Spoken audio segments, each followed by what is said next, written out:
Aujourd'hui, plutôt que de te conter une horrible histoire, j'ai décidé de te proposer un petit tuto qui va sans doute être très utile ces prochaines années.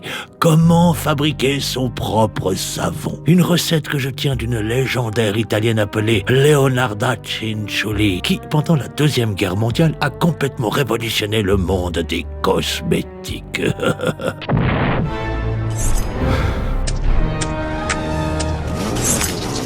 Faustina Setti est une gentille femme qui souffre atrocement de la solitude. Célibataire depuis toujours, elle peine à trouver un mari. D'autant que nous sommes en 1939 et qu'une majorité des hommes sont mobilisés pour la guerre, lui laissant très peu d'espoir. Alors, quand cette brave savonnière, Leonarda Cinciulli, lui a proposé de lui faire rencontrer un homme de son entourage, Faustina s'est précipitée chez elle. Mais intriguée par le fait que celle-ci lui ait demandé, au titre d'un rituel sur la prospérité, d'envoyer 10 cartes postales à des proches en stipulant qu'elle va bien, la pousse à vouloir en savoir plus sur ce mystérieux rituel. Mais ceci est impossible, car Leonarda est italienne et donc très bavarde. Et elle a bien l'intention de profiter du désarroi de cette jeune fille pour lui raconter toute sa vie. Ainsi donc, Faustina, un verre de vin rouge dans la main, assise devant cette table où s'entassent des épluchures de pommes de terre jetées par Leonarda, écoute cette pipelette lui raconter sa vie. Avec sa mère, qui la battait, lui reprochant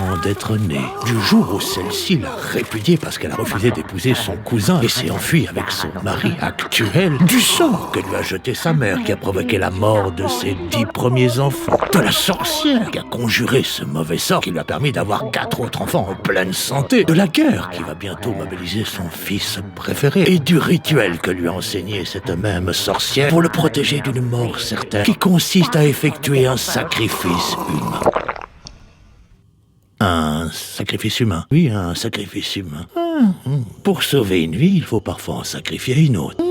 Mais, mal à l'aise et désirant changer de conversation, lui dit « Et donc le monsieur, il va arriver quand ?» Mais le sourire de l'éplucheuse de patates lui laisse peu d'espoir. D'autant que la table et les épluchures semblent de plus en plus floues. Et la lumière commence à baisser. Sentant une étrange douleur dans son estomac, Faustina essaye de se relever en s'excusant de la gêne. Puis alors qu'elle pose le verre sur la table...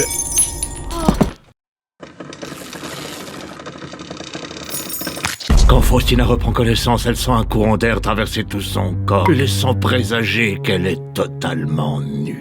Mais ne pouvant bouger, elle retourne le regard en direction de Leonarda et s'aperçoit que celle-ci est en train de marcher au plafond. Oh non, dos, Faustina, pendue au plafond, regarde Leonarda qui lui dessine des lignes avec du sang, comme si elle délimitait toute la géographie de son corps façon puzzle. Puis Faustina, essayant de parler avec sa petite langue sèche, dit « Mais pourquoi ?» Pas d'inquiétude, maintenant tout va aller très vite. Et c'est en voyant Leonarda...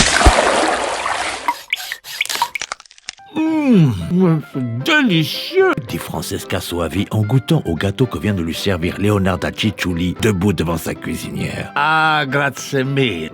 J'en étais... Ah oui. Et c'est donc après l'incendie de notre maison, certainement dû à la malédiction de ma mère, que nous nous sommes installés ici. Ah oui. Mais c'est tellement beau chez vous, répond Francesca. Car si celle-ci l'a fait venir chez elle, c'est parce qu'elle lui a trouvé un travail dans une école. Elle décide donc d'utiliser la flatterie. Parce que, sincèrement, si vous n'étiez pas dans le savon, vous auriez pu vous lancer dans la pâtisserie. Ah, grazie mille. Ce n'est pas une recette très compliquée. Ce n'est que du sucre, du chocolat, des œufs, de la farine, du sang humain séché et du lait. Du sang humain et du lait. Ça relève le goût, d'accord ? Vous avez bien envoyé les cartes postales, comme je vous l'ai demandé. Oui, bien sûr. Du sang humain. Oui, le sang, c'est pour la pâtisserie, et le reste, j'en fais des savons. Des savons. Oui, une fois que vous avez exsanguiné le corps, vous le coupez en 9 morceaux que vous déposez dans une bassine, et vous y ajoutez 7 kilos de soude caustique. Francesca, gênée et se demandant si tout ça n'est pas une blague, se lève. En tout cas, merci de m'avoir reçu. Mais essayant de se retourner en direction de la porte, voit Leonarda qui se tient devant elle avec une hache.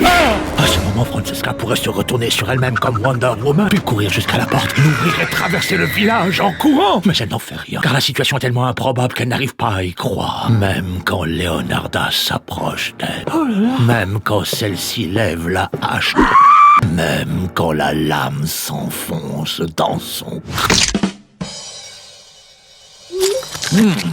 Cette fournée est encore meilleure que celle de la semaine dernière, dit une dame assise dans le salon de Leonarda, entourée d'autres femmes qui goûtent des gâteaux au chocolat. Oui, j'ai amélioré la recette, répond l'autre, en se gardant bien de dire que cette fournée est issue de Victoria Cacioppo, une ancienne soprano à qui elle avait promis du travail comme secrétaire d'impresario. Mais alors que Leonarda retourne dans sa boutique pour emballer dans du papier craft les commandes de savon que lui ont fait ses copines, en veillant bien à ce que chacune ait un peu de Faustina, de Francesca et de Virginia, n'entend pas les sirènes de police qui entourent sa maison, ni la sonnerie de la porte, ni la porte ouverte par ses invités, mais entend très bien quand deux policiers se précipitent sur elle et la menacent.